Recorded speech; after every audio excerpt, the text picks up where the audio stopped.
Labis na ang kahirapan na dinaranas ni Sarah dahil sa ama't ina niyang ginagawa lang siyang puhunan para sa pansariling kasiyahan at luho ng mga ito. Inakala niyang wala nang ititindi ang kasamaan ng mga magulang niya.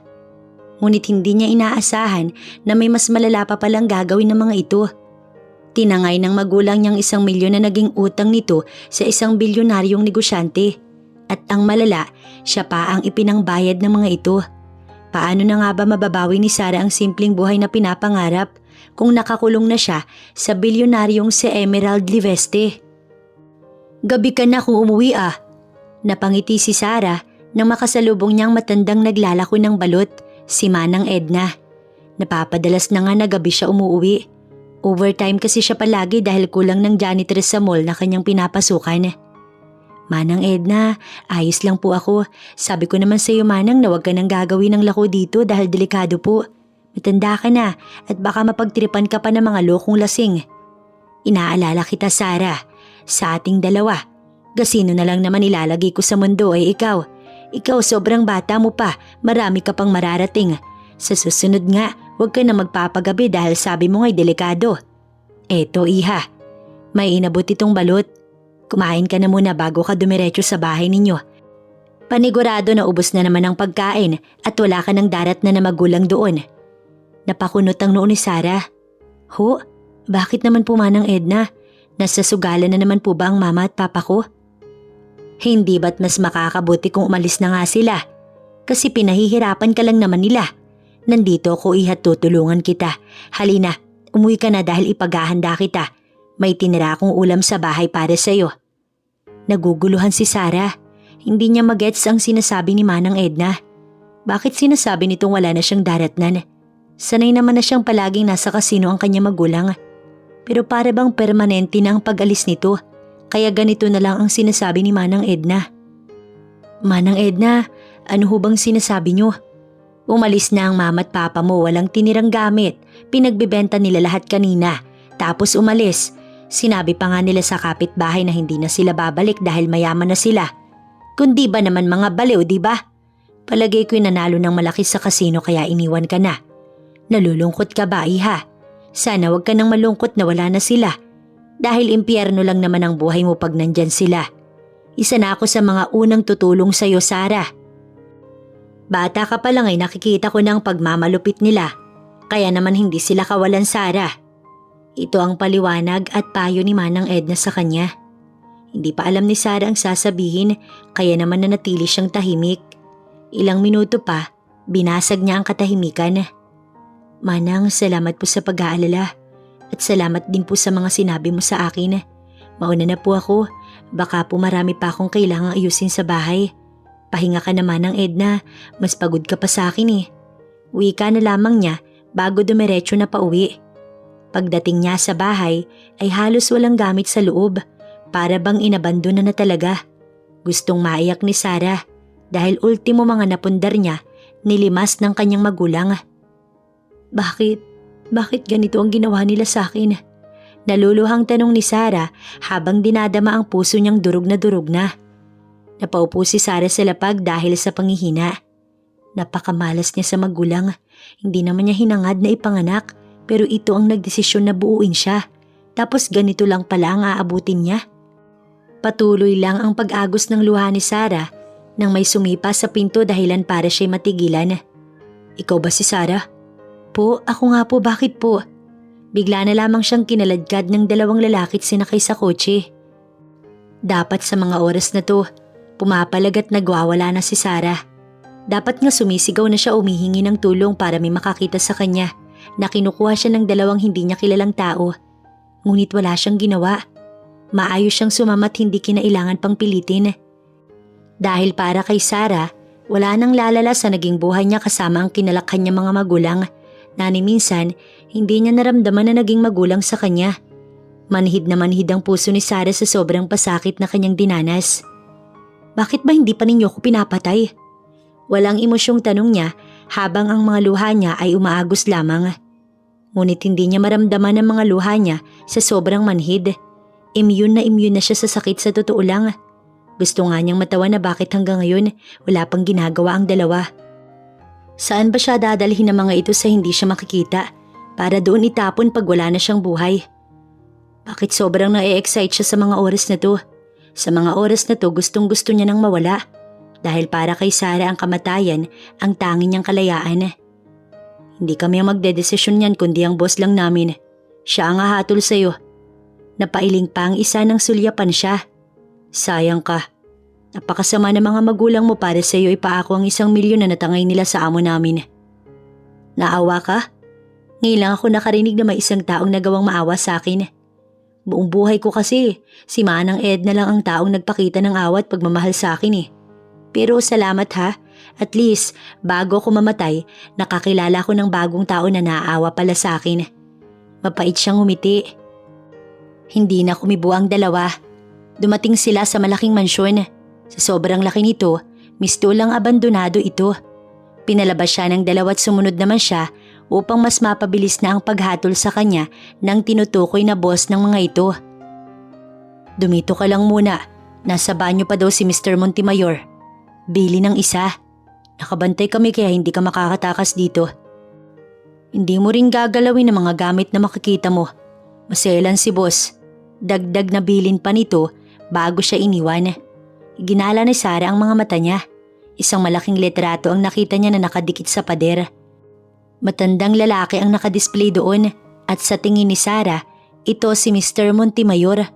Napabuntong hininga siya bago inilibot sa ibang tingin.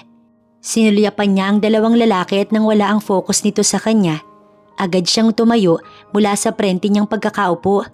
Malawak ang mansyon at hindi niya na nga alam kung anong pinasukan niya. Bago man lang siya mamatay, gusto niyang igala ang sarili niya. Wala siyang pakialam kung saang parte siya ng mansyon na tumawalan ng buhay. Basta nakagala siya. Sarah, napasinghap siya nang biglang may tumawag sa kanyang pangalan. May multo ba sa mansyon na to? Natakot si Sarah at agad na ginapangan ng kilabot. Hindi siya takot mamatay, pero takot siya sa multo, no? I'm here. Muli itong nagsalita. What are you doing here? Wala bang nagbabantay sa'yo? Malamig ang boses ng lalaking kumalabit sa kanya. Isa ka rin ba sa mga bodyguard ni Thunders?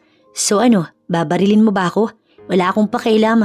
Mamatay din naman na ako pag bibigyan ko ng sarili ko makalibot sa mansyon na to.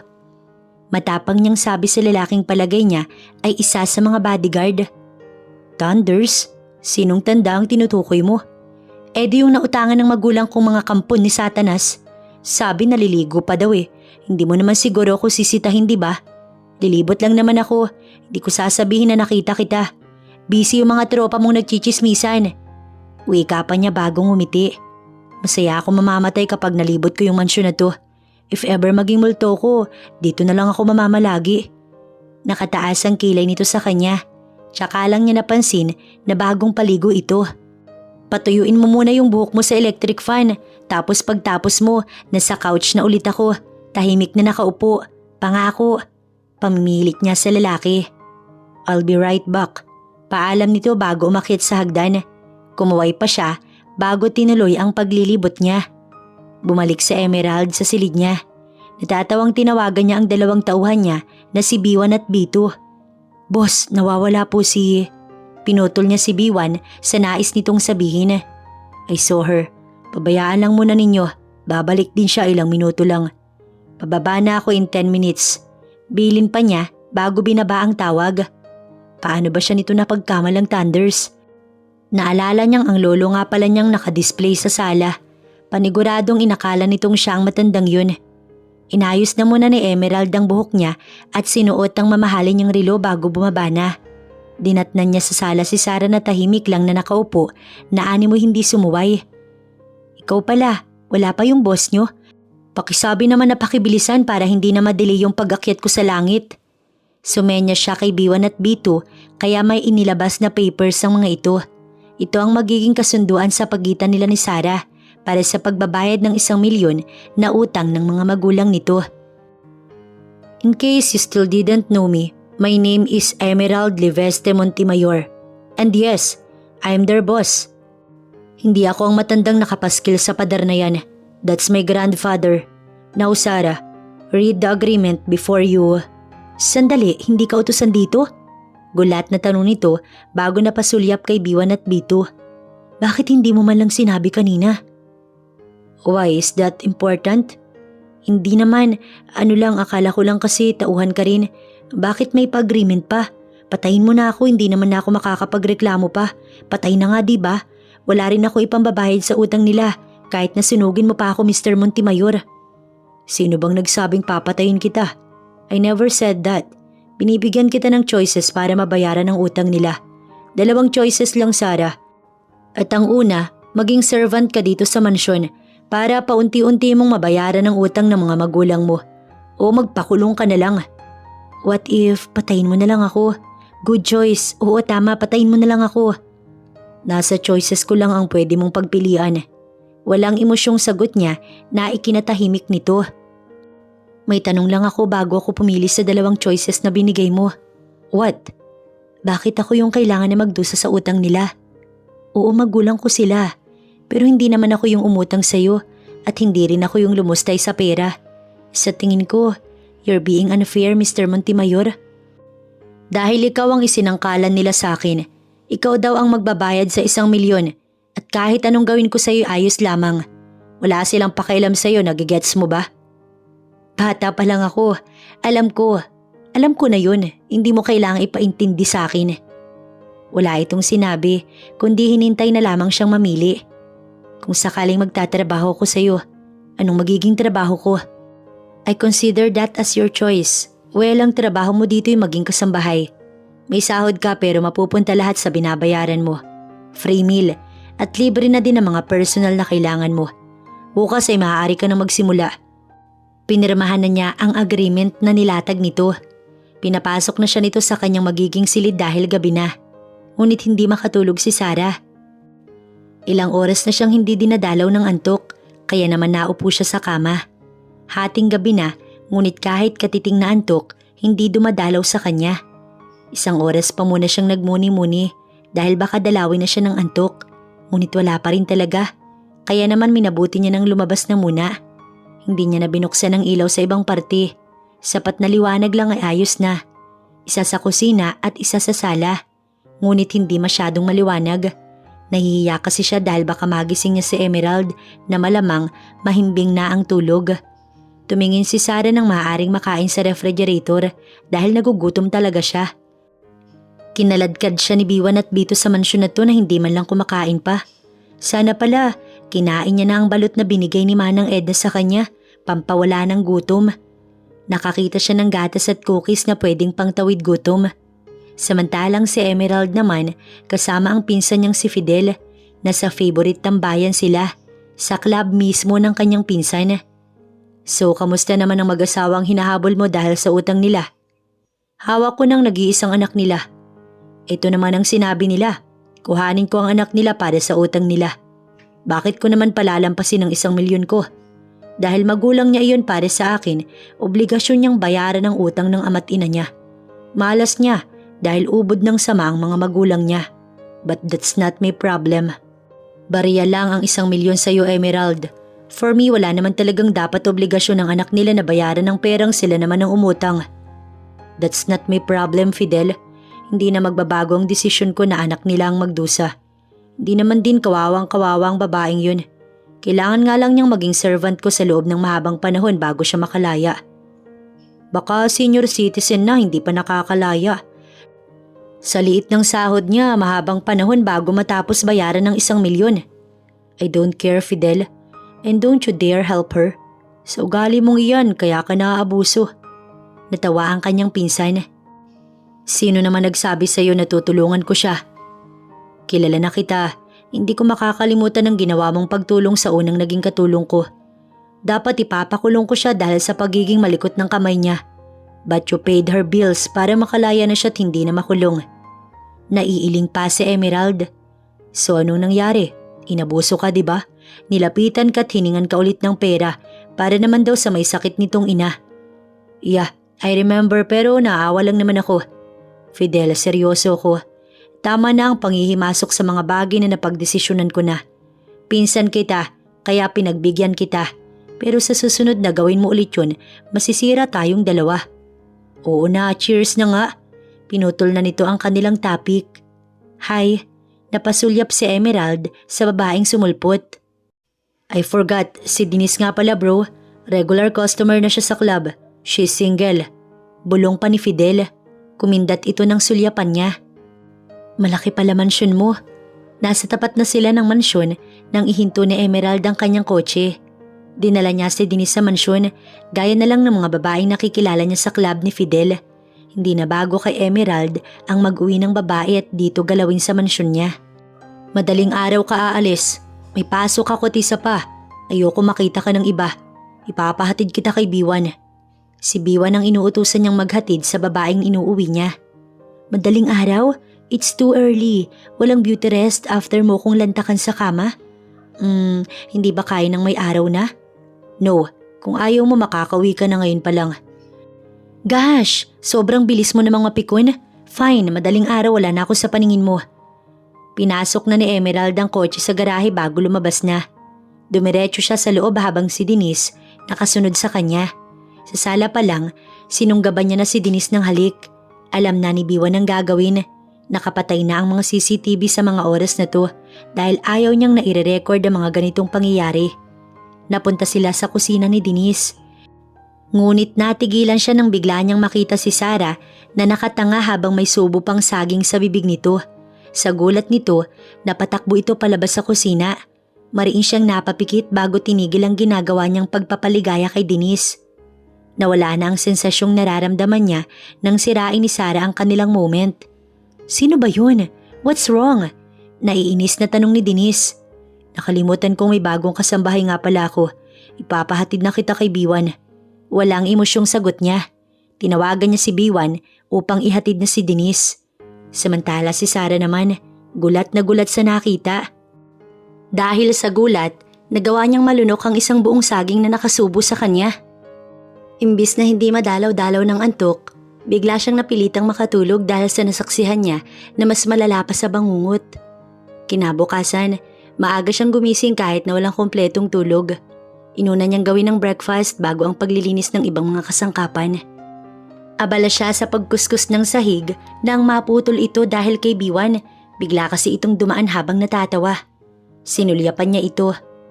Magandang umaga, Biwan. Masaya ako na maganda ang gising mo pero sana naman wag mong sadyain na tapakan ng kakalinis ko lang. Sa totoo lang, kagabi pa ako natatawa eh. Unang araw mo pa lang kasi palpak ka na agad kay Mr. Montemayor.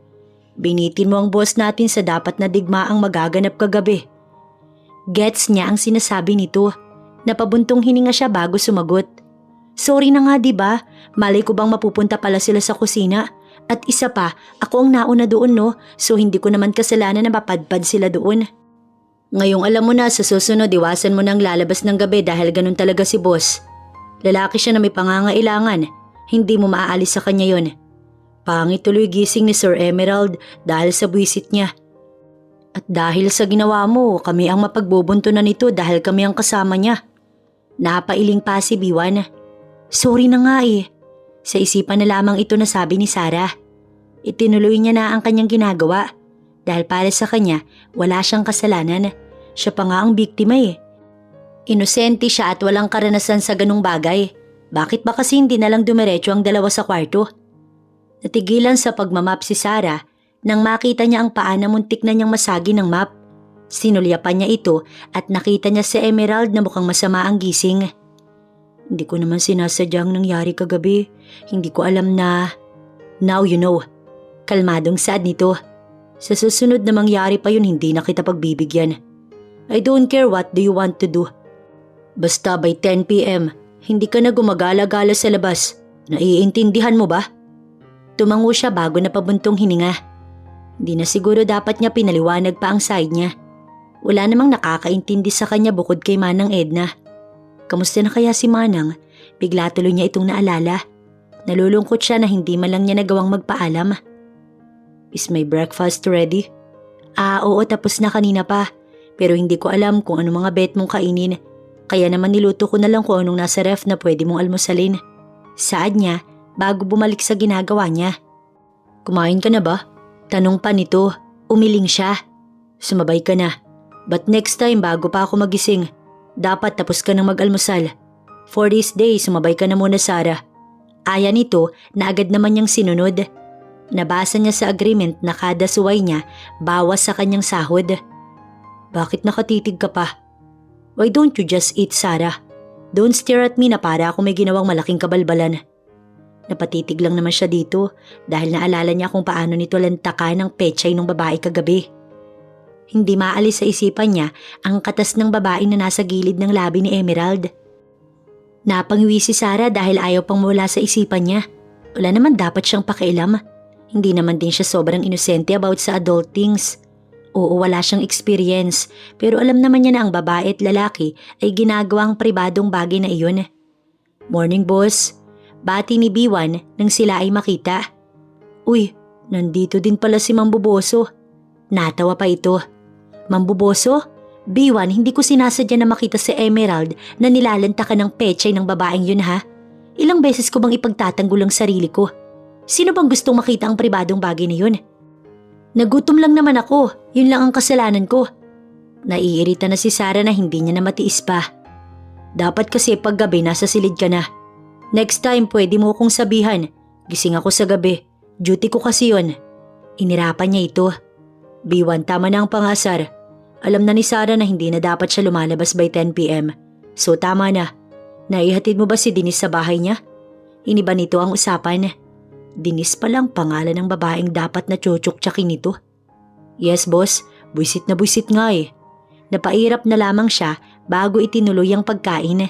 Naiinis siya kay B1. Sobrang epal nito. Di pa rin ito tumitigil sa pangaasar sa kanya.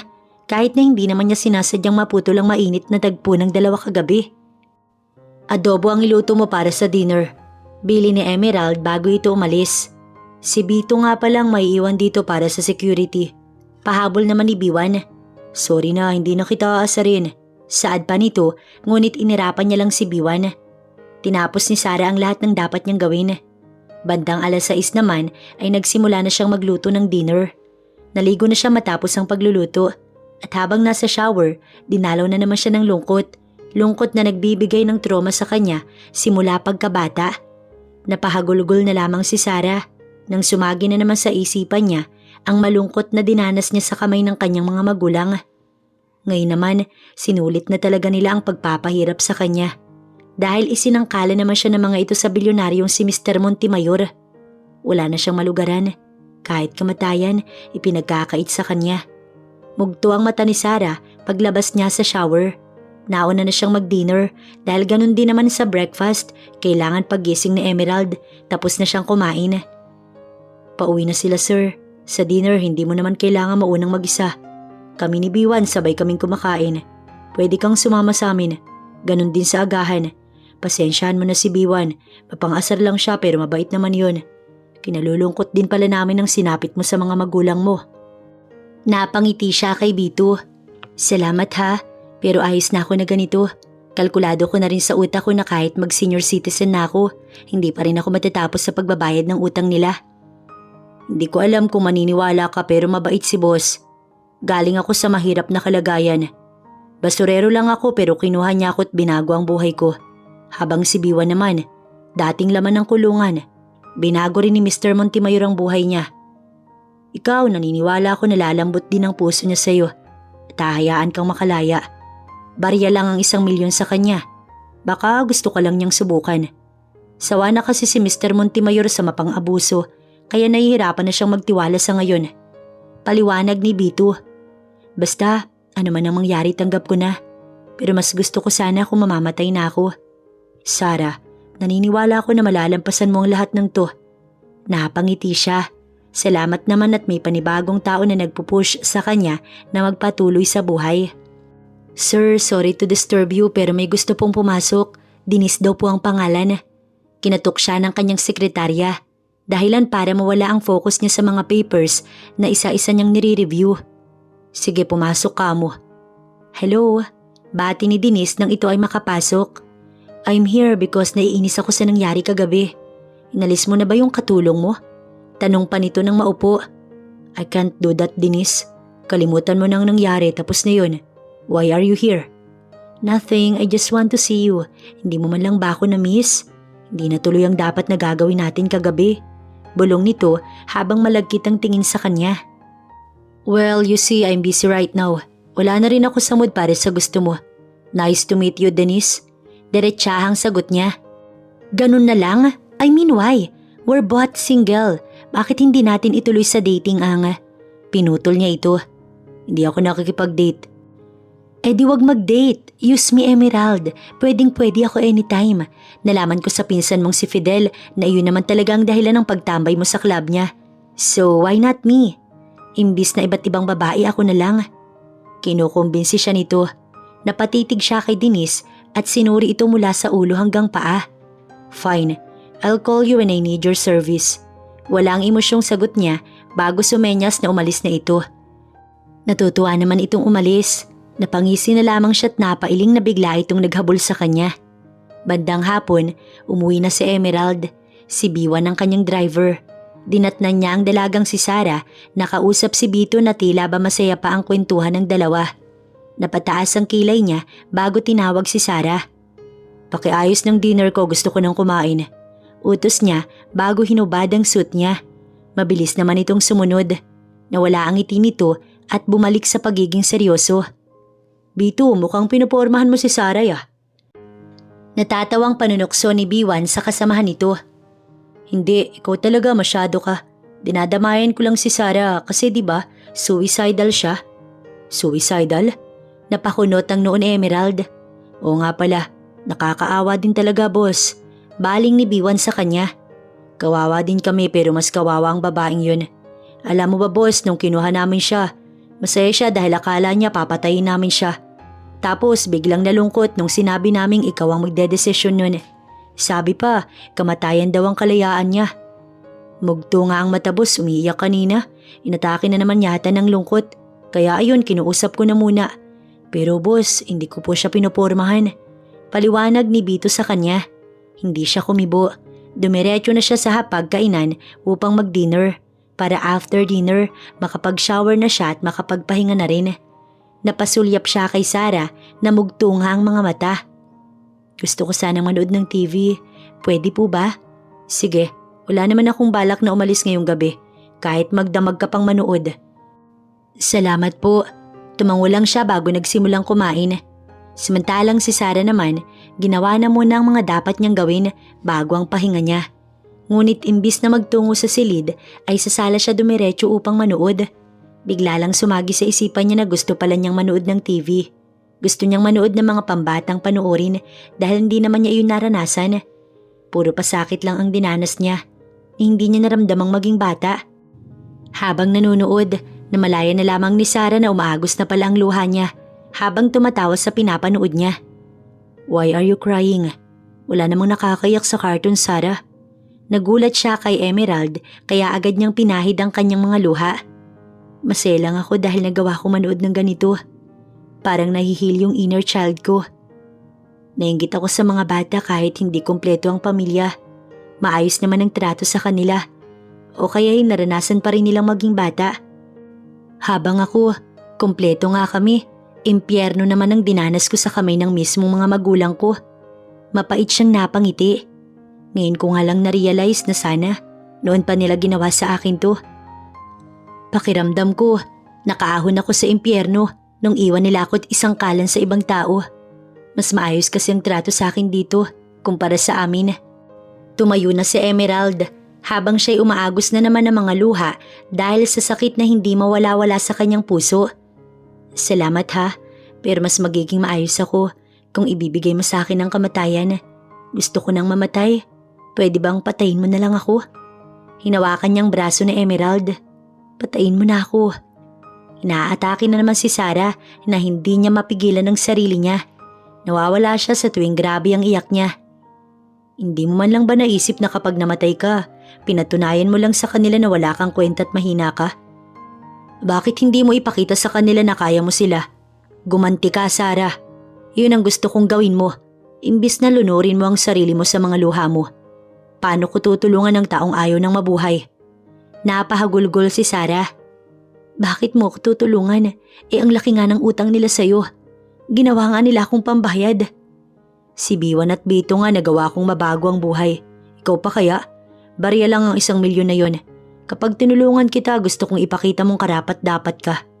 Sige gaganti ako sa kanila. Mabubuhay ako at ibabalik sila sa impyerno kung saan talaga sila nababagay. Tulungan mo ko, Emerald. Tulungan mo ko.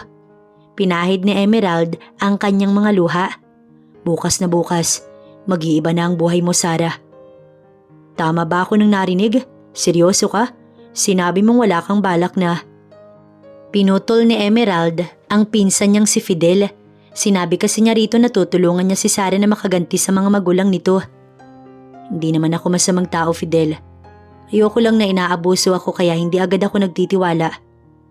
Well, masaya naman ako na nakonsensya ka din na siya ang pinahihirapan mo, imbis ng mga magulang niya.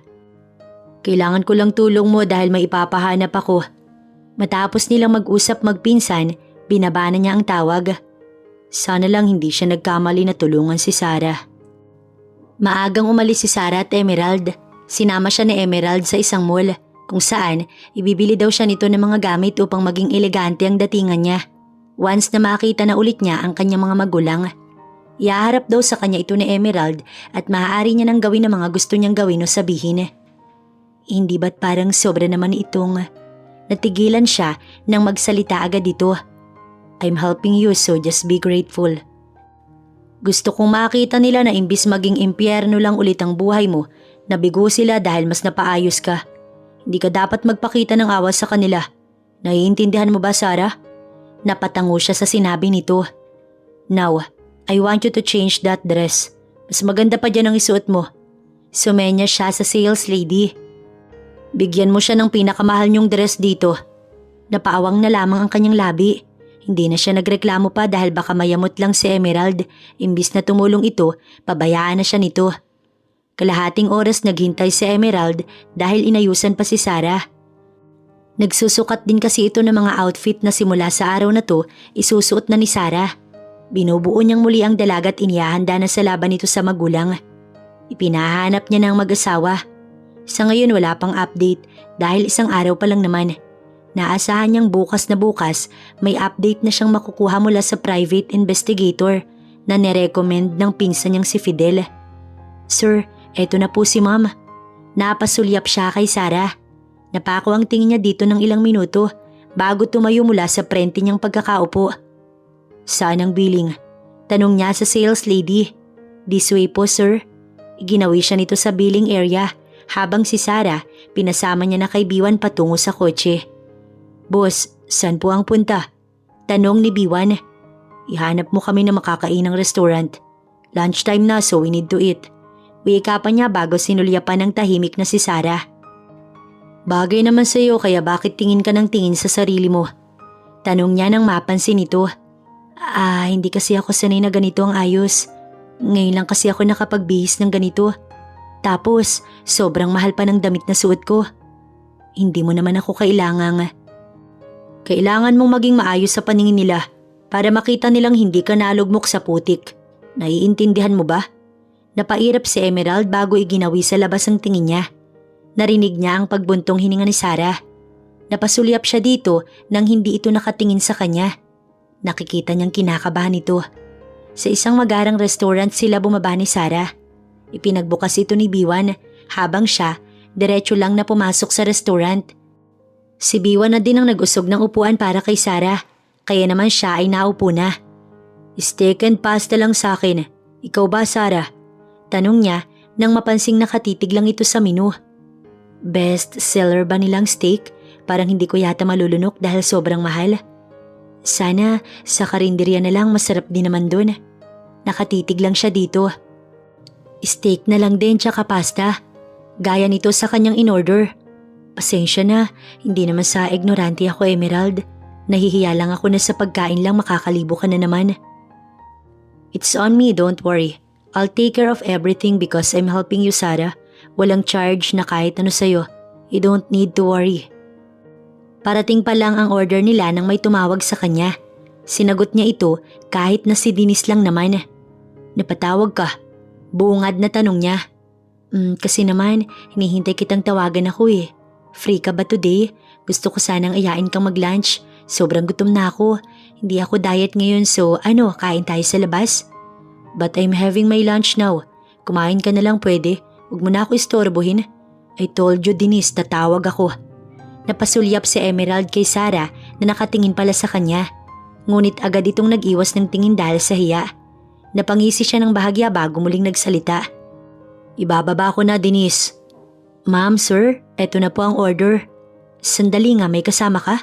Sino ang kasama mo? Sekretarya mo ba? Tanong ni Denise nang marinig ang waiter. I don't need to explain myself, Denise.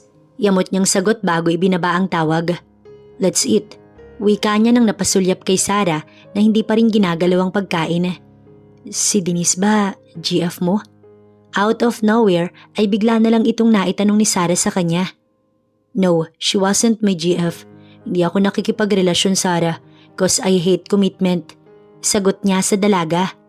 Pero baka magalit siya na ako ang kasama mo imbis na siya.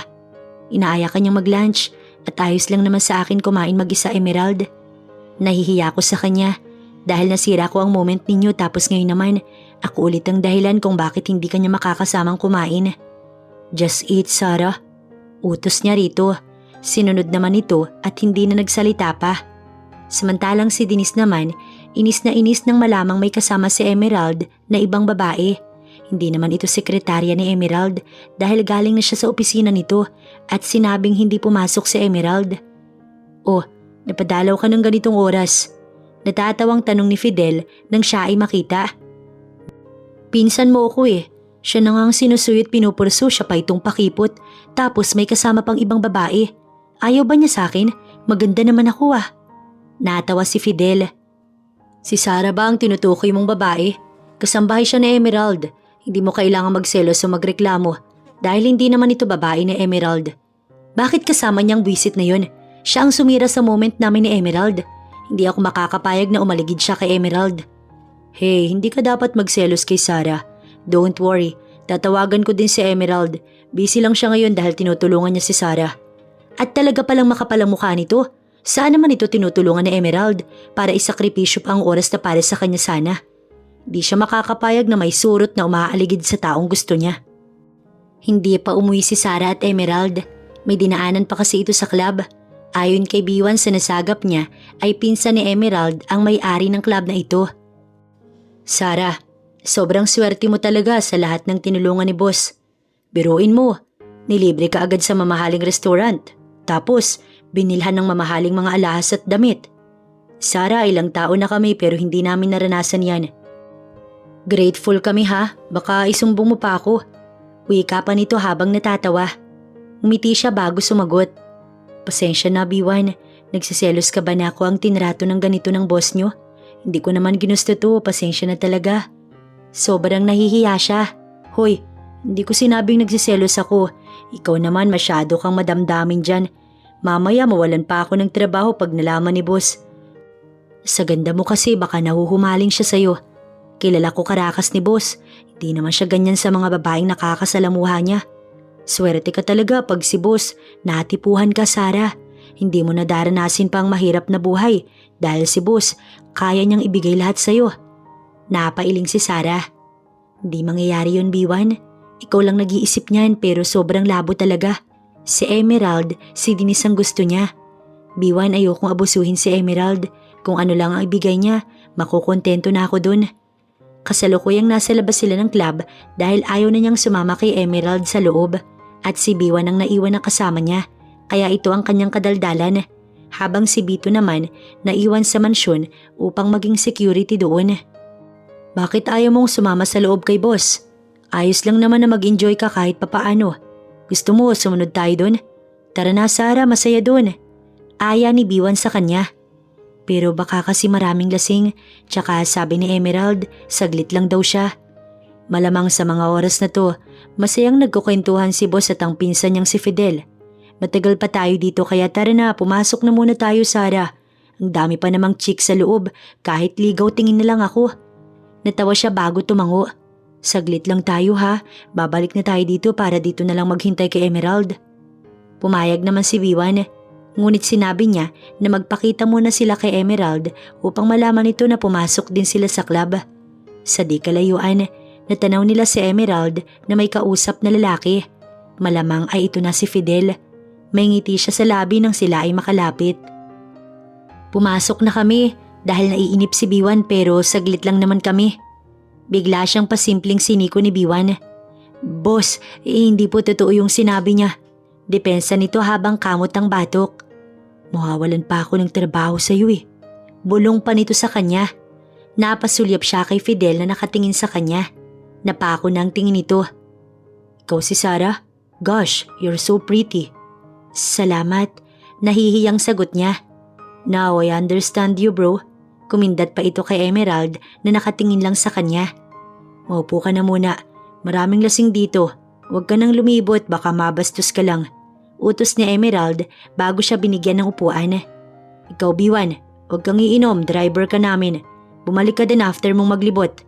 Bili ni Emerald kay Biwan na ikinasaya naman ito. Salamat boss, the best ka talaga. Natawa na lamang si Sarah. Kaya naman pala silos na silos si Denise dahil iba pala ang ganda ni Sarah. Natatawang wika pa ni Fidel. Fidel, you're being too loud. Saway ni Emerald. Sorry, hindi ko lang mapigilan. By the way, nasabi mo na ba sa kanya na may update na sa magulang niya? Napakunot ang noo ni Sarah sa pagtataka. Hindi pa. Mamaya pa lang sana pero since sinabi mo na, no choice na ako kundi sabihin ngayon. Napabuntong hininga ito bago siya binalingan. Nakakulong na ang papa mo, samantalang ang mami mo naman patuloy na ginagawa ang bagay na yon. Lulong pa rin sa bisyo at ayon sa nakuhang information ng private investigator, ubos na ang pera nila. Parang tinusok ang puso ni Sarah. Nakakulong na pala ang ama niya, ngunit bakit ba siya naawa? Hindi naman naawa ang mga ito sa kanya ni minsan. Bukas na bukas pupuntahan mo siya at ipapamukha mo sa kanyang kalagayan mo. Then, we will go to your dad too. Payback time na Sarah. Don't let the chance slide. Payback time? Kaya ba niya? Gosh, nandito ka lang pala. Hindi natuloy si Denise sa sinasabi nito nang napasulyap ito sa kanya. Bigla na lang itong sumulpot dahilan para hindi na rin siya makasagot sa sinabi ni Emerald. Nandito ka rin? Gosh! Inis na napairap ito. Emerald naman, katulong mo to. Baka lang nakalimot ka. Binihisan mo pa talaga? Nakakainsultong tanong nito. Denise, stop telling me what to do. Walang emosyong sagot ni Emerald. Fidel, mauna na kami. Paalam na nito bago tumayo na. Sumunod naman siya kay Emerald, ngunit biglang hinablot ni Denise ang buhok niya. This woman, katulong lang naman pero sobrang kati. Nilalandi ka lang nito eh. Bakit ba tinutulungan mo to? Para saan ba? Ipaliwanag mo naman Emerald. Madiin ang paghawak ni Emerald sa braso ni Denise. Bitiwan mo si Sarah. Nahihibang ka na nga talaga Denise. Isang beses ka lang napansin feeling mo, hawak mo na ako sa leeg. Denise, wala tayong relasyon. Wala kang karapatan na gumanito. Fidel, ilayo mo nga tong babae na to baka ano pang magawa ko. Banta ni Emerald bago hinila siya palabas. Gulo-gulo ang buhok ni Sarah paglabas nila. Ngunit hindi siya umiyak, ni isang luha, wala man lang pumatak sa kanya. Ayos ka lang? Boss, anong nangyari? Maging si Biwan ay nagulat. Ayos lang ako. Sanay na ako sa ganoong trato. Hindi na bago sa akin yun. Inis na napairap si Emerald. Pumasok ka na sa kotse.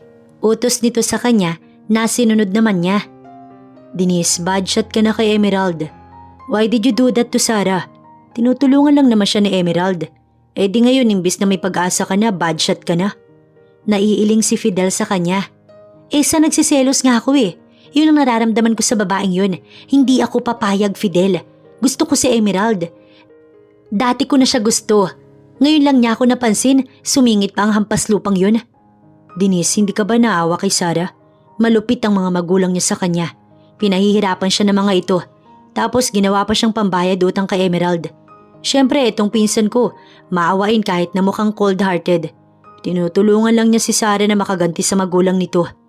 Ganun ba? Isang nakakatuwang plano ang pumasok sa kanyang isipan. Bakit kaya hindi niya ibalik sa impyerno si Sarah? Ibabalik niya ito sa lugar nito. Ito na ba ang address niya? Tanong ni Denise nang makababa siya sa kotse. Kasama niya ang personal alalay niyang nautusan niya na maghanap sa ina ni Sarah. Kating-kati na siyang maibalik si Sarah sa dapat na kinilalagyan nito. Yes ma'am, nasa loob na po siya, hinihintay ka na. Sagot niya kaya naman napangisi siya. Sige, ihanda ang pera. Utos niya bago pumasok sa maliit na bahay na animo hindi na nalilinis sa sobrang dumi at may amoy na din. I forgot my face mask. This place is gross like that woman. Manang-mana sa ina. Wika pa niya. Nakita niyang isang babaeng nakaupo. Napangiti ito nang siya ay masilayan. Ma'am, ikaw na ba yan? Kanina pa po ako nag-aabang sa'yo eh. Sabi ng tauhan mo may regalo ka sa akin. Ipera mo na lang ma'am. That's why I'm here. Don't worry. Sumenya siya sa personal alalay niya na ilapag ang pera sa mesa. Ito ang para sa'yo. Inabot niya ang makapal na sobre. Habang ito, turo niya sa suitcase na maraming lamang pera. 1,000,000 ang perang to. Lumiwanag ang mukha ng ina ni Sarah. Pero hindi sa'yo ang 1,000,000 na yan. Makukuha mo ang karagdagan ng bayad kapag naibigay mo na kay Emerald ang perang yan. At kapag nakuha mo na si Sarah. Wala akong pakailaman naman ang gusto mong gawin sa kanya o kahit ibenta mo pa siya sa kahit kanino. Basta wag lang sa magiging future husband ko. Gets mo? Naiirita ako sa anak mo, masyadong makati. Galit na wika pa niya. Sus ma'am, huwag ka nang mag-alala, ako nang bahala sa punyetang babae na yon. Makakaasa ka ma'am na mawawala siya sa landas ng magiging future husband mo. Ibibenta ko siya sa taong hindi na siya pakakawalan. Pakikinabangan ko muna ang katawan niya. Talaga palang demonyo ang ina ni Sarah. Napangisi na lamang siya bago tumayo na. Bukas na bukas, gusto ko wala na si Sarah sa mansyon. Naiintindihan mo? At pwede bang wag mong ipahalata na may gagawin kang masama sa kanya? Baka kasi hindi sumama eh. Kapag nakuha mo na siya, tsaka ka na magpakita ng tunay mong pakay. Kailangan mo munang mabilog ang ulo niya. At huwag na huwag mong babanggitin na kasabwat mo ko ano man ang mangyari. Malaking pera ang ilalabas ko, mawala lang siya sa landas ni Emerald. Nagising si Sarah na may nakahain ng breakfast. Hindi siya nakatulog ng maayos kagabi, kaya naman tinanghali na siya. Sobrang nahihiya tuloy siya ngayon. Breakfast is ready, kumain na tayo. Anyaya ni Emerald. Mamaya na ako, ikaw na lang muna. Baka kasi mailang ka kapag kasabay ako. Dapat nakaluto na ako sa mga oras na to at dapat tapos na akong kumain eh. Sorry talaga, tinanghali na ako. Hindi na kita pinagising para may lakas ka paggising. Mamaya mo na makikita ang ina mo. Dapat maayos ka't hindi mo kang mahina. Oo nga pala, ngayon nga pala nila pupuntahan ng ina niya at ang ama niyang nakakulong na. Bandang 8:00, gumagayak na siya. Marangya ang suot niya at tinapangan niya ang kanyang ekspresyon. Sa isang maliit na bahay sila dinala ni Biwan. Dito raw kasi ang address na sinabi ng private investigator kay Emerald. Ipamukha mo na maayos ka na at wag na wag kang bibigay sa kanya, Sarah. Wala na akong ibang maitutulong sa'yo kapag iba ang naging desisyon mo. Bilin pa ni Emerald sa kanya. Napabuntong hininga siya bago tumango. Pumasok siya sa bahay nang pagbuksan siya ng kanyang ina. Maayos naman ang itsura nito, ngunit sobrang gulo talaga ng bahay. Masaya ho ba kayo sa buhay ninyo?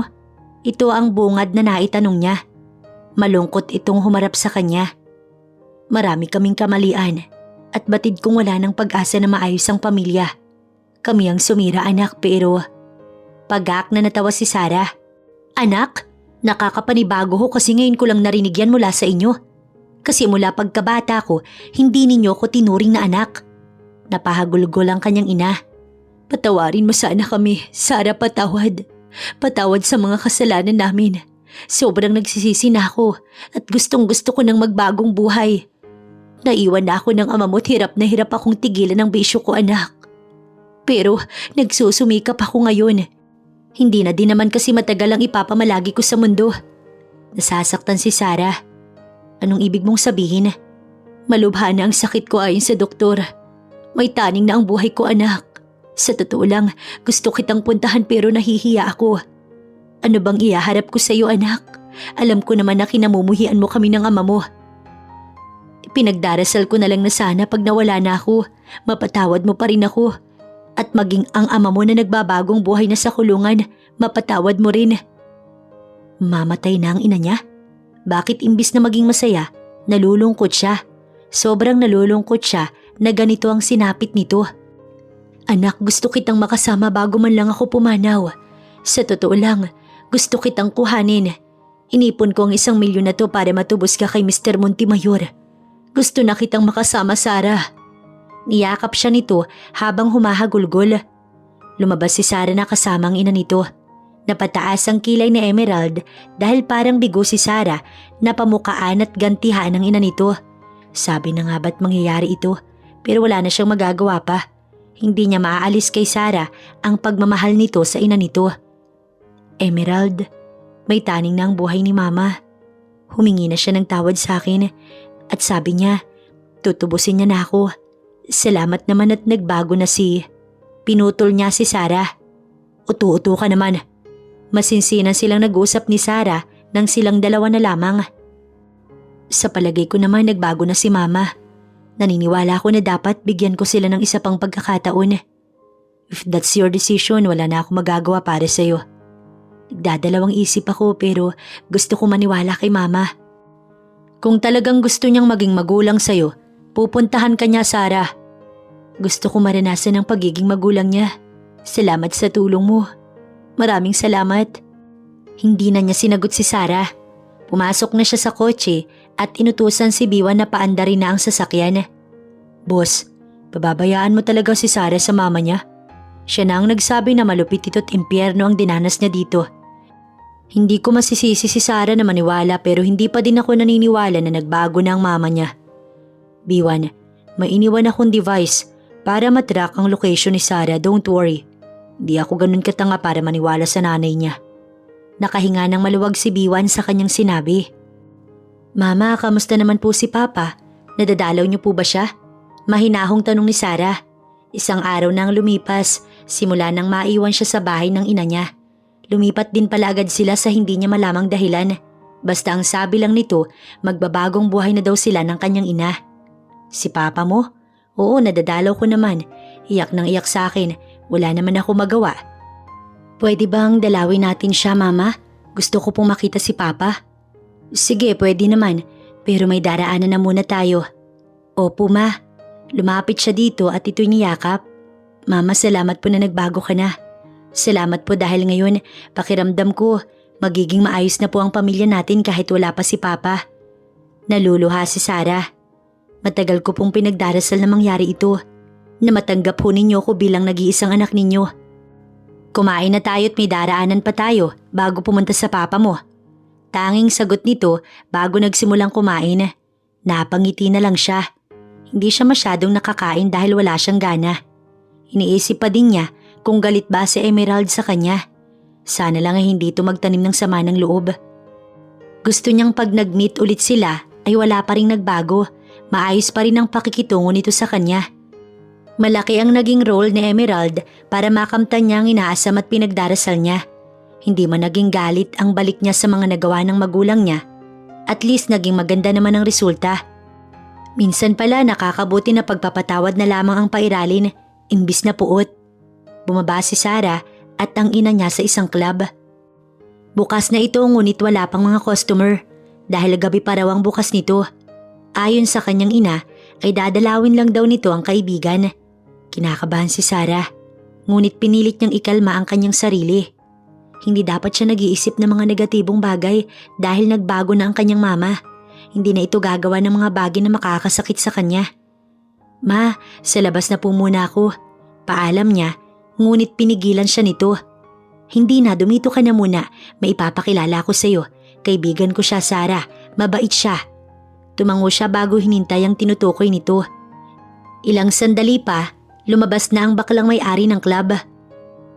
Ikaw na naman pala, Mima. Sino naman ang dala mo't ibubugaw sa akin? Napasulyap siya sa kanyang ina. Ma, ayos lang Sarah. Maging mabait ka lang para parehas tayong kumita. Ngumiti ito sa kanya. Ituturing kitang anak at mamahalin kapag naging masunurin ka, ha? Hinaplos pa nito ang mukha niya. Mabilis na tumulo ang luha ni Sarah. Mama, bakit po? Bakit ganito? Mama, ano bang nagawa ko? Pinagkatiwalaan kita. Binigyan kita ng isa pang pagkakataon. Nagwawala na si Sarah. Ngunit agad siyang hinawakan ng 2 lalaki upang hindi siya makatakas. Tanga ka dahil nauto ka, Sarah. Sa tingin mo, gano'n na lang kadali na magbago ko? Sarah, ito na ako. Ito na ang ina mo. Mima naman, napaka-wild ng dinala mo. Busala ng bibig niyan. Naiirita ako. Ang daming VIP ngayon ha. Ayoko makaistorbo ang isang yan. Wika ng bakla. Nilagyan ng tape ang bibig niya.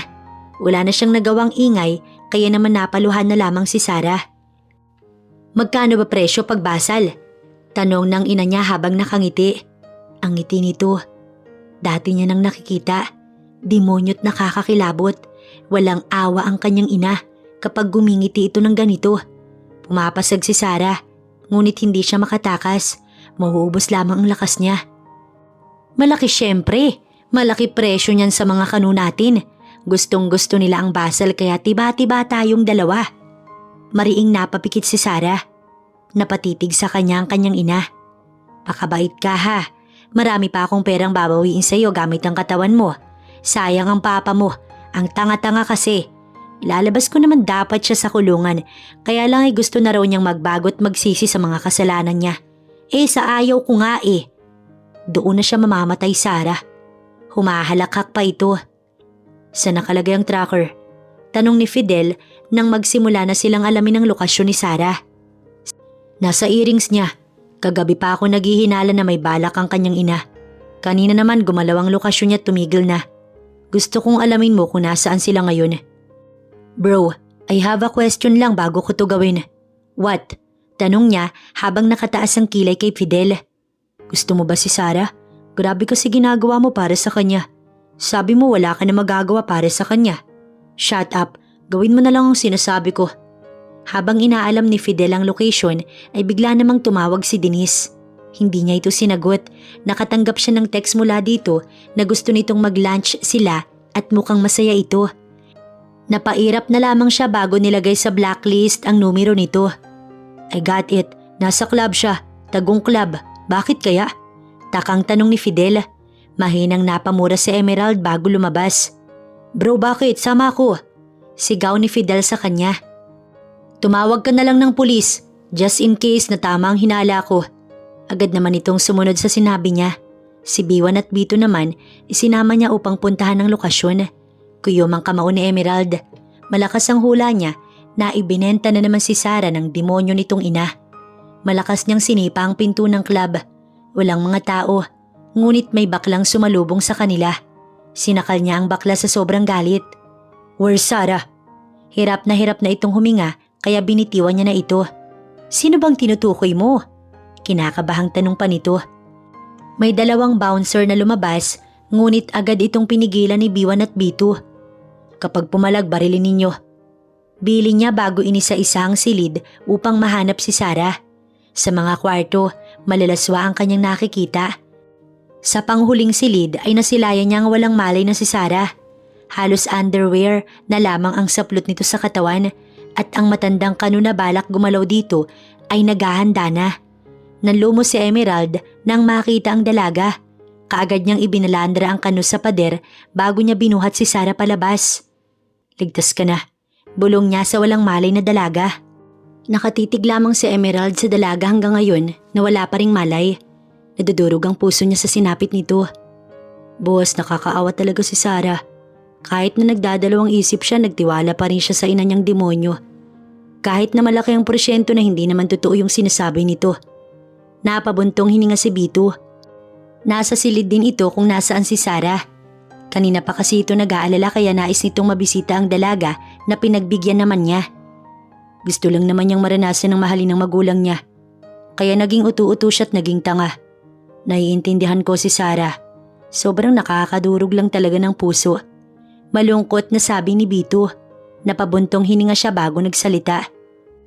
Sa totoo lang, may ilang bagay ako napagtanto dahil sa kanya. Habang siya naghahangad na mahalin at tanggapin ang kanyang mga magulang. Ako naman, umiiwas ako sa pagmamahal ng magulang ko. Hindi niya mapigilang haplusin ang buhok ni Sarah. Bito, simula sa araw na to, hindi ko na siya pababayaang masaktan pa ng mga taong yun. Napangiti si Bito bago nagpaalam na lalabas na muna. Samantalang si Denise naman, nalaman na ang nangyari. Nailigtas ni Emerald si Sarah at sobrang galit na galit siya sa mga oras na ito. Ito pala ang dahilan kung bakit wala itong sagot sa kanya at hindi na rin niya ito matawagan. Tonta, sobrang tonta mong babae ka. Malaking pera ang nilabas ko ah. Sinabi ko na sa'yo na wag mo na siyang hahayaan na makita pa ni Emerald, di ba? Ngayon, nasaan ang 1,000,000 ko? Buisit ka, wala ka rin namang kwenta gaya ng anak mo. Ma'am, hinay-hinay ka lang. Hindi ko naman alam na malalaman nila kung nasaan si Sarah. Ibabalik ko 1,000,000 mo. Hindi ko naman nagalaw eh. Kalma ka lang. Agrabyado na nga ako, ma'am. Hinahanap na nga ako ng mga pulis eh, kala mo ba? Punyeta ka kasi.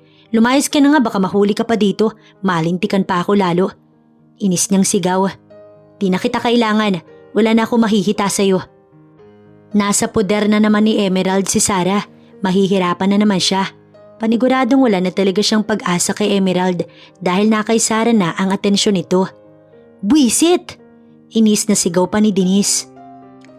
Si Sarah naman, nagising bandang 7:00 ng gabi. Iminulat niya ang kanyang mata at nasulya pa niya si Emerald na nakadukdok sa kanyang gilid. Napangiti siya habang mabilis na nagsiagos ang kanyang mga luha. Sorry Emerald. Ito ang nasambit niya habang lumuluha. Halos hindi na makahinga si Sarah sa labis na pag-iyak habang nakatitig kay Emerald. Sobrang nahihiya siya dahil tama ito. Tama ito na hindi na talaga magbabago ang kanyang ina. Nagising si Emerald at nasilayan siya nitong umiiyak. Agad itong humawak sa kamay niya. Masakit ba sa'yo? Biwan, paayos ng kotse. Dadalhin natin si Sarah sa... Hindi niya na pinatapos si Emerald. Ayos na ako, wag na. Ano lang, natutuwa lang ako na hindi mo ko pinabayaan. Kahit ang tanga ko. Sorry ha, sobrang nakakahiya talaga. No, hindi mali ang desisyon mo. Sinayang niya ang chance na handa mong ibigay sa kanya. Hindi ka na nila masasaktan pa, Sarah. Hindi na ako makakapayag. Hinaplos ni Emerald ang buhok niya. Bakit ganito mo kung itrato? Dahil gusto kita, Sarah. Sinusunod ko lang ang sinasabi ng puso ko. Napaiwas ng tingin si Emerald sa kanya. Ano bang sinasabi ng puso mo? Pwede ko bang marinig, Emerald?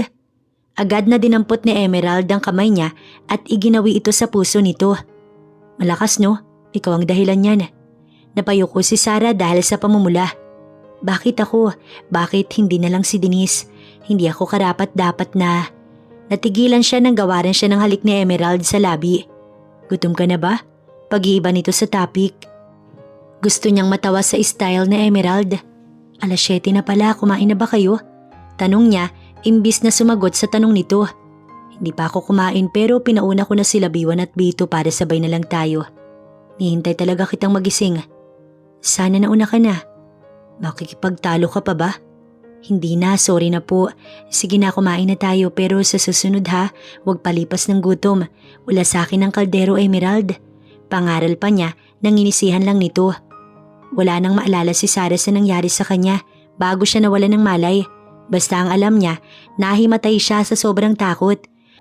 Huling natatandaan niya, may matandang kano na gustong gumalaw sa kanya. Wala naman siyang naramdamang kakaiba sa katawan niya. Na-secured naman niya na buo pa siya. Gising ka na pala? Natutuwang nilapitan siya ni Bito. Salamat naman at gising ka na. Sabat naman ni Biwan. Hindi na lonely ang boss namin. Dagdag pa nito. Sinamaan ito ng tingin ni Emerald kaya natawa si Sarah. Naupo siya at nakipagkwentuhan sa dalawa. Sinabi rin ng mga ito na may tracker sa earrings na suot niya kaya mabilis siyang nahanap. Kumain ka na, mamaya ka na makipagkwentuhan sa dalawang yan. Saway ni Emerald sa kanya. Sige na, labas na muna kami. Moment muna nyo. Wika pa ni Biwan bago hinila si Bito. Masarap to, eat this. Nilagay ni Emerald ang gulay sa kanyang plato. Salamat, may kamay naman ako para kumuha ng... Hindi siya nito hinayaang makapagsalita pa. Bukas, may pupuntahan tayo para makapasyal ka rin. Wala akong meeting bukas so makakagala tayo. Paano yung ibang work mo? Maayos naman ako dito sa bahay. Hindi ako mahilig sa gala. May iwan naman si Bito so may kausap naman ako. Si Mami ang pupuntahan natin. Gusto ko kasama ka para makilala ka niya. Naku, nakakahiya lang Emerald. Wag na lang. Hindi na ito kumain. Oh, bakit? Hindi na lang din ako pupunta if you don't want. Dito na lang tayo magdamag sa bahay. Hanggang sa ikaw na mismo magaya sa akin na lumabas tayo. Napabuntong hininga si Sarah. Kumain ka na, oo, nasasama na ako. Naiiling niyang sabi. Kumain na si Emerald habang nakangiti. Isang eleganting babae na may edad ang nabungaran nila ni Emerald. Sa tingin ni Sarah ay ito na ang tinutukoy na ina ni Emerald. Isang masiglang ngiti ang inilagay niya sa kanyang mga labi habang nakatingin dito. San, masaya ako na padalaw ka. Nakipagbeso ito kay Emerald bago siya binalingan. Hello, natutuwa ako makilala ka. Uwi ka pa nito sa kanya. Magaan ang aura nito kaya naman naging kampante ang puso ni Sarah. Ikinagagalak ko din pong makilala ka, ma'am. Call me tita instead of ma'am. Sa tingin ko hindi ka iba sa anak ko. Tama ba, Emerald? Tanong nito nang sulyapan si Emerald na tahimik lamang. Her name is Sarah. Pakilala ni Emerald sa kanya. What a beautiful name from a beautiful woman. Puri pa nito na ikinangiti niya. Parang lumalaki po yata ang ulo ko. Natawa sila ng ina ni Emerald. So what's the real score, iha? Dalawa na lamang sila sa kusina ng ina ni Emerald. Tita, hindi ko pa po sigurado pero sabi po ni Emerald na mahalaga ako sa kanya. Mahalaga din naman po siya sa akin. At isa pa, ang dami na po niyang naitulong sa akin. Siya po ang dahilan kung bakit maayos po yung kalagayan ko. Ito ang kanyang paliwanag. Natutuwa ko na matapos ang ilang taong hindi pagbisita sa amin ni Emerald, naisipan niyang alalahanin pa rin kami. Malaki kasi ang tampo niya sa amin, iha. Bata pa lamang kasi siya, abala na kami sa trabaho. Kaya sa mga kasambahay na siya lumaki. At nung magbinata si Emerald, ganun din ang ginawa niya. Iniwan niya kami't nagsarili siya. Ngayon nandito na ulit siya at may kasama pa siyang magandang babae. Sa totoo lang po, tita, pambayad utang lang po ako ng magulang ko kay Emerald. Hindi po talaga niya ako nakilala sa maayos na paraan. Pag-amin ni Sarah dahil ayaw niyang may kasinungalingan na kinikimkim. Naging mahaba man ay naikwento at naipaliwanag niya ng maayos sa ina ni Emerald ang naging sitwasyon niya at ang nangyari nito lamang. Pero iha, nasaan ang ina mo? Hindi ako makapaniwala na may inang magagawa iyon sa kanyang anak. Para bang sinasakal ang puso ko sa mga narinig ko. Nanggigilid ang luha ng ginang. Sabi po ni Emerald, nagtatago na si mama. Hinahanap na po siya ng mga pulis para na rin po mapagbayaran niya ang mga kasalanan niya. Hindi lang sa akin, kundi pati sa ibang tao. Sana nga'y mahuli na siya, iha. Ikinalulungkot ko ang nangyari sa'yo at salamat naman dahil nailigtas ka ni Emerald. Paniguradong hindi ito palalampasin ng anak ko. Kilala ko siya, iha. Ibang magmahal ang anak ko. Ikaw pa lang ang babaeng ipinakilala niya sa amin, kaya naman natitiyak kung ikaw na ang babaeng iyaharap niya sa altar. Napangiti na lamang si Sarah, ngunit ayaw niyang mag-assume. Sa kalagitnaan ng pagdi-dinner ay nakatanggap si Emerald ng update tungkol sa ina ni Sarah. Napasulyap siya sa dalaga na masayang nakikipagkwentuhan sa magulang niya at sa mga kapatid niya. Ayaw niyang sirain ang moment, kaya naman hindi na muna niya sinabi rito na nahuli na ang demonyo nitong ina. So ikaw ba, Emerald, naniligaw ka na ba? Tanong ng kanyang ama. Lahat ay napatingin sa kanya at hinihintay ang sagot niya. Sinulyapan na muna niya si Sarah bago sumagot. Hindi kasi ako ang tipo ng tao na sasabihin kong naliligaw ako. Gusto kong ipinapakita at ipinaparamdam ko lang to show my affection to that person. Nakakakilig naman pala. Wika ng isa sa mga kapatid niyang babae. OMG ha, ngayon ko lang nakita si kuya na naging ganyan kakalmado. Ever since, napakasungit ni kuya sa amin. Yeah, I agree. Super sungit at saka napakapihikan sa babae kahit na dati ang daming may gusto sa kanya. Sabat ng isa pa niyang kapatid. Natatawa naman si Sarah habang nakamasid sa mga kapatid niya. Matapos ang dinner ay hindi na muna sila pinauwi ng kanyang magulang. Nakiusap ang mga ito na baka pwede nang dito na muna sila magpalipas ng gabi. Si Sarah ang tinanong niya na ayos lang naman daw dito. Si Biwan at Bito na lang muna ang pinauwi niya dahil walang naiwan sa mansyon. Maaga na lang siyang magpapasundo para bukas dahil bukas sa kulungan na nila pupuntahan ng ina ni Sarah. Gusto mo na bang magpahinga? Bulong niya kay Sarah nang mapansin niyang napahikab na ito. Kasalukuyang nasa sala kasi sila, nagmo-movie marathon. Inaya sila ng mga kapatid niya dahil romantic daw ito lalo na at gabi. Ayos lang naman ako, bulong na sagot nito. Katabi lang naman kasi niyang dalaga. Tumayo siya bago nagsalita. Ma'am, pahinga na si Sarah. Paalam niya bago ito inalalayang tumayo. Pumayag naman ang mga ito at binigyan pa siya ng nakakalokong ngiti. Napailing na lamang siya bago hinila na si Sarah patungo sa silid nito. Tulog ka na, bukas maaga pa tayo. Napakunot ang noon nito. Ha? Ikaw, saan ka matutulog? Takang tanong ni Sarah sa kanya. Sa couch na ako. Madumi ang ibang available room nila mami eh. Bukas maaga na lang kitang pupuntahan dito. Bakit sa couch ka pa? Pwede ka namang dito na lang. Malaki naman ang kama na to. Kasya naman tayong dalawa, Emerald. Tila ba hindi alintana ni Sarah na lalaki siya at hindi rin ito naiilang. Inosente nga talaga ito. Wala itong iniisip na may gagawin siyang masama. Hindi ka ba maiilang? Bakit naman ako maiilang? Ikaw naman yan. Ilang beses mo na ba akong iniligtas? Ngayon pa ba ako matatakot? Nagtitiwala ako sa iyo, Emerald. Napangiti siya at agad itong tinabihan. Mahal kita, Sarah. Sambit niya habang yakap ang dalaga.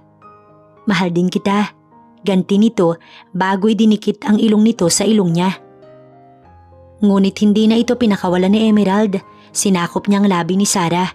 Huminto muna siya dahil nais niyang makasigurado. Sabihin mo lang, ihihinto ko, Sarah. Ngumiti mo na ito bago sumagot. Handa na ako mahalin ka, Emerald. Naniniwala ko sa iyo at nagtitiwala. Sa sinabi ni Sarah ay walang abog-abog na sinakop muli niya ang labi nito. Napangiti si Sarah nang magmulat. Nahirapan siya kagabi dahil si Emerald ang una niya. Masaya naman siya na dito niya naibigay ang kanyang sarili.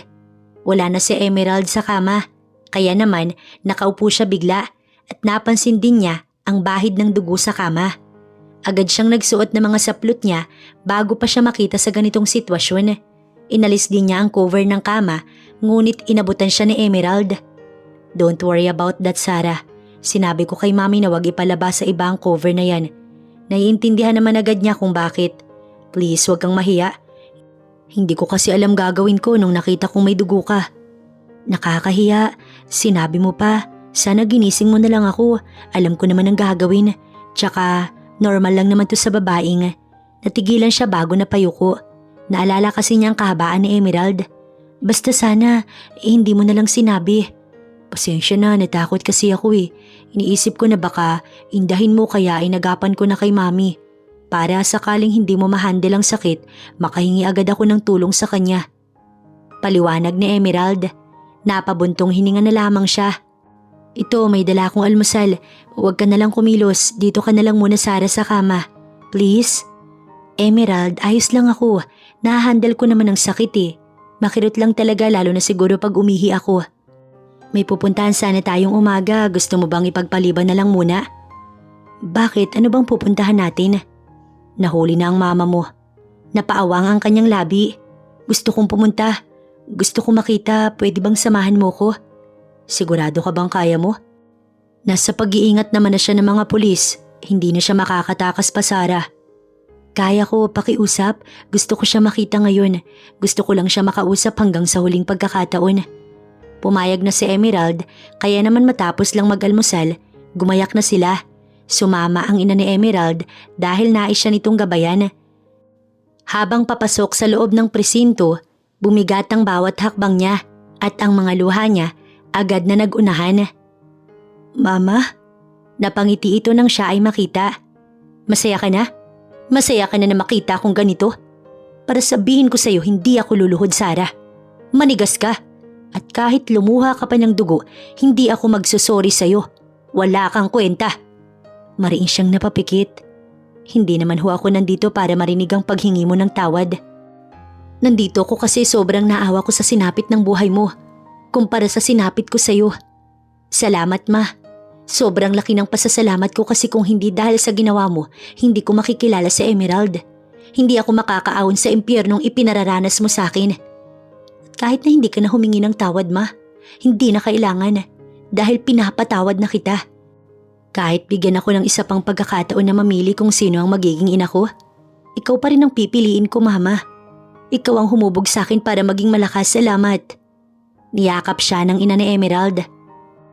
How dare you to call yourself a mother ni hindi ka nga naging ina sa anak mo? Galit na wika pa nito sa kanyang mama. Let's go, Iha. Nangihina si Sarah, kaya naman inalalaya na siya nito palabas sa presinto. Si Emerald naman nakipag-usap sa mga pulis. Bago ko umalis, gusto ko lang sabihin sa'yo na salamat. Salamat dahil sa akin siya napunta. Napakasama mong tao pero napakabuti ng anak mo. Mamahalin at aalagaan ko si Sarah. Hindi siya magagaya sa'yo na patapon ng buhay. Sana lang buong buhay mo, dalhin mo ang konsensya mo sa puso. Natawangin na ni Sarah. Demonyo ko, inaamin ko. Wala ka nang magagawa. Sana lang hindi kayo maging masaya. Wala na talaga itong pag-asa. Napailing na lang siya. Bukod pala sa ina ni Sarah, kasabwat din si Denise. Umamin na ito sa mga pulis bago pa sila dumating. May mga katibayan din na si Denise ang pasimuno kaya nadukot ulit si Sarah.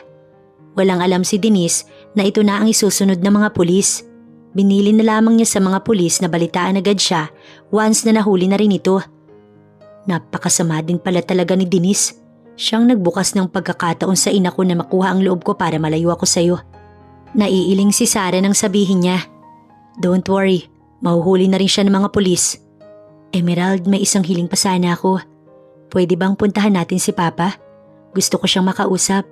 Sabi ni Mama si Papa lang ang may nais na magbagong buhay." Pumayag naman siya, basta't nasa tabi siya ni Sarah, wala namang makakapanakit dito. "Sarah, anak ko." Hindi pa man nakakalapit kay Sarah ang ama nito, lumuluha na ito. Napaluhod ito nang makalapit kay Sarah. "Kamusta ka na? Diyos ko anak, lagi kong dinarasal na sana makita kitang muli." Lumuluha si Sarah. Wala siyang magawa kundi pagmasdan lang ito. Dalawa sila ng ina niyang nadudurog ang puso para sa dalaga. "Nakakulong na po si Mama pa." "Ha, paano? Bakit?" "Sinubukan niya akong ibenta ulit sa iba. Nilinlang niya ako pero nakaligtas ako. Wala talaga siyang balak na maging maayos at maging masaya ang buhay ko." Lumuluha si Sarah. Patawad talaga anak. Diyos ang may alam kung gaano ako nagsisisi sa naging trato ko sa iyo. Nagising na lang ako isang araw na labis ang konsensya ko. Alam kong matagal ang pagpapatawad o baka nga hindi na anak pero nauunawaan ko. Inirerespeto ko ang desisyon mo. Basta makita lang kita'y ayos na ako. Masaya ako na sa kabila ng mga ginawa namin, naging maayos pa rin ang buhay mo. Mahigpit na nagyakap ang mag-ama. Kahit paano, natutuwa ang puso na Emerald dahil hindi man nagbago ang ina ni Sarah, sa ama naman ito nakasumpong ng tunay na pagsisisi. "Ingatan mo nga anak ko, Mr. Montemayor." Saad ito ng ama ni Sarah na napasulyap ito sa kanya. Tumango siya at nagbigay galang sa ama ni Sarah. Dahil sa harapan mismo ni Sarah, ipinagpaalam niya ito sa ama upang kanyang maging asawa. Sa bawat hirap na naranasan ni Sarah, marami siyang natutuhan. Sa bawat luha, bawat paghingi ng kapatawaran, madaming agam-agam ang pumasok sa kanyang isipan. Sa dami ng nailuhat dinanas niyang paghihirap, sino bang mag-aakala na magiging maayos ang buhay niya sa piling ng taong pinagkakautangan pa ng kanyang mga magulang? Hindi siya naniniwala sa fairy tale. Hindi nga ito sumagi sa kanyang isipan. Sa telenovela lang din nangyari ang madramang sitwasyon na nakakasumpong ng pag-ibig sa huli. Ngunit ito siya ngayon, nakatayo sa harapan ng simbahan, palakad patungo sa taong mahal niya. Tila ba isang hiwaga o himala ang nangyari dahil mula sa yurak ngayon ay para na siyang nasa alapaap. Bumukas ang pinto ng simbahan. Nakangiti siya ngunit hindi na mapigilan ang kanyang mga luha. Napakaraming tao, mga kaibigan ni Emerald at ang pamilya nito na hindi naging iba ang turing sa kanya kahit na sa una pa lamang. Napasulyap siya sa ina ni Emerald na labis ang pagluha habang nakatitig sa kanya. Umiti siya dito upang ipakitang masayang-masaya siya na pakasalan si Emerald.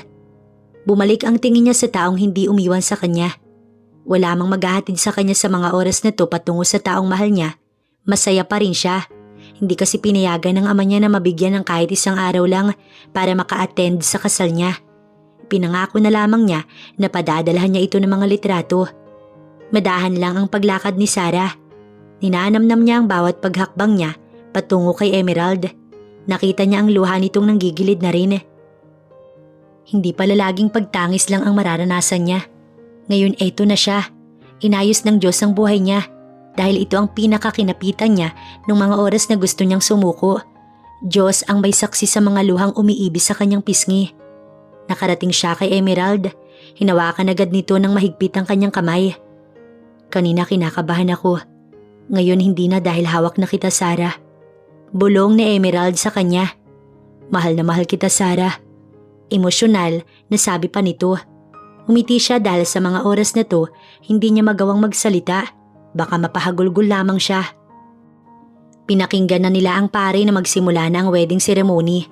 Matapos ang sinasabi ng pare, ay oras naman para sa speech nila para sa isa't isa. Emerald, mahal ko. Umagos ka agad ang luha ni Sarah. Hindi ko alam kung paano ko magpapasalamat sa Diyos dahil ibinigay ka niya sa akin. At hindi ko alam kung paano ko magpapasalamat sa iyo dahil kung hindi kita nakilala, baka nalugmok na ako sa dilim.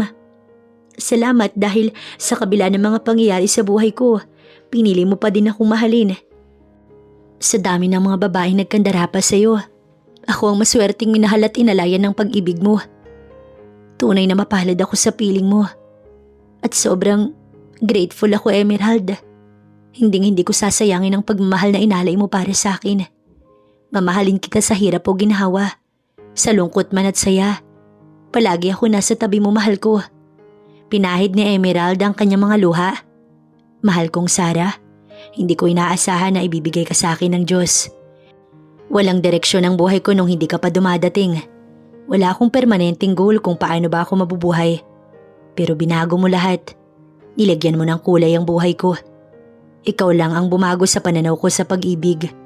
Sa iyo ko lang din nalaman na kaya ko palang gawin lahat para sa babaeng minamahal ko. Kaya kong bitawan lahat, Sarah, para sa iyo. Yan ang sinisigurado ko. Maraming salamat dahil dumating ka sa buhay ko, Sarah. Umaagos sa mga luha ni Emerald.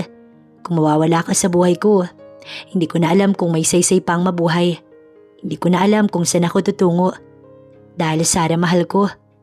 Ikaw ang kompas ko dahil ikaw ang nagbibigay direksyon sa buhay ko. Masigabong palakpakan ang narinig nila sa mga bisita.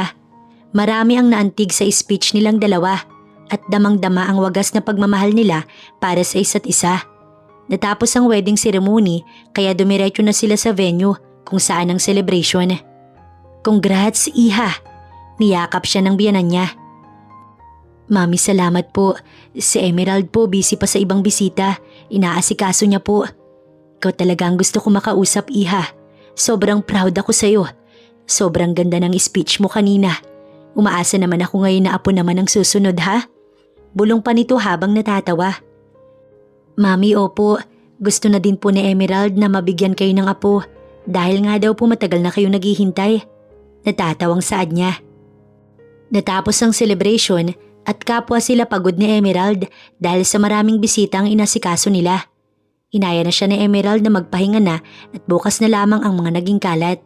Ipapalinis na lamang daw nila ito na hindi niya sinang-ayunan dahil nais niyang siya na ang mag-aayos nito bukas. Yakap nila ang isa't isa ng makahiga na. Hindi ako makapaniwalang asawa na kita, Sarah. Masayang sambit ni Emerald habang nakatitig sa kisame. Isang buwan din ang naging paghahanda. Mabuti at nauwi din sa kasal. Mauuwi sa kasal dahil wala namang tututol sa atin. Saad niya bago na pasulyap kay Emerald. Naipadala ko na kay Papa ang litrato. Si Biwan at Bito ang naghatid. Sabi nila masayang masaya si Papa. Ipinakita din nila ang video ng kasal natin. Tapos pinadalahan ko siya ng mga handa. Lumuluha si Sarah dahil hindi man lang nagawang makapunta ng kanyang papa. Shh! Makakalaya din si Papa. Kapag naging mabuti siya sa kulungan, maaaring mabigyan siya ng parol. Nalulungkot lang ako na kung kailan siya nagbago, tsaka naman siya nakulong. Hinagkan siya ni Emerald. Mahal kita. Mahal na mahal kita. Hindi ko hahayaan na nalulungkot ka. Pasasayahin kita, Sarah, sa kahit anong paraan. Tunay ngang napakaswerte niya sa kanyang asawa. Imbis na sumagot ay hinagkan na lamang ni Sarah sa Emerald. Araw-araw niyang ipinadarama sa asawa niya na mahal niya ito't kontento na siya dahil kay Emerald Liveste Montemayor na siyang nagmamahal sa kanya.